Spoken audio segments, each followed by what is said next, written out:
Salam dostlar, söz analiz rubrikamız davam edir.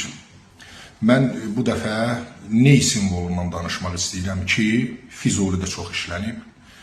Füzulini başa düşmək üçün mütləq bu məsələdən agah olmaq lazımdır. Deməli, ney simvolunu ədəbiyyata Mövlana gətirib. Deməli, onun məsnəvisi belə başlayır. Dinlə neydən ki, hekayət etmədə, ayrılıqlardan şikayət etmədə.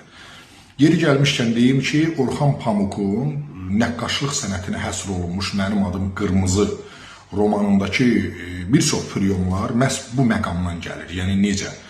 Təsəvvür eləyin, Mövlanənin məsnəvisində ney başına gələn əhvalatları özü danışır. Yəni ney danışır.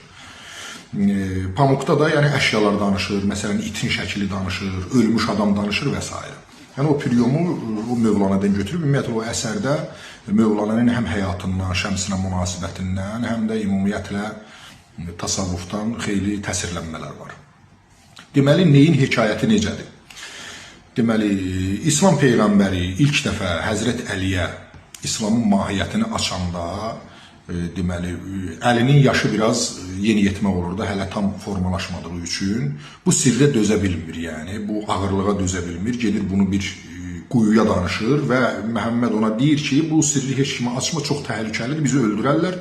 Yəni Əli də dözə bilmir, insanlara demir, ancaq gedir bir quyuya danışır, sirri yəni quyuya danışır və rəvayətə görə o quyudan su başlayır daşmağa, həmin sudan qamışlar əmələ gəlir, qarğılar əmələ gəlir, o qarğılardan kimsə kəsib bir ney düzəldib üfləyən kimi Məhəmməd Peyğəmbər deyir ki, sirrimizi açdılar.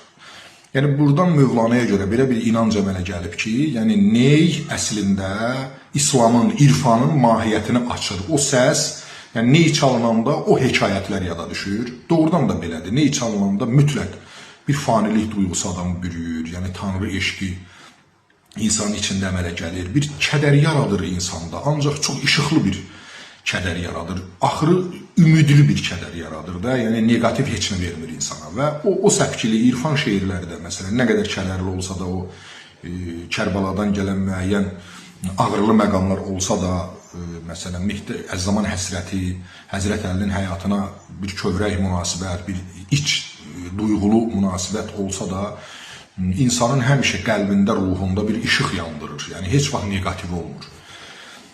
Bu əhvalatı indi görün Füzuli necə izhar eləyir, belə deyək də. Yəni mən Mövlanəni orijinaldan oxumamışam və düşünmürəm ki, Mövlana özü belə yəni bu əhvalatı Füzuli qədər gözəl və poetik ifadə eləsin.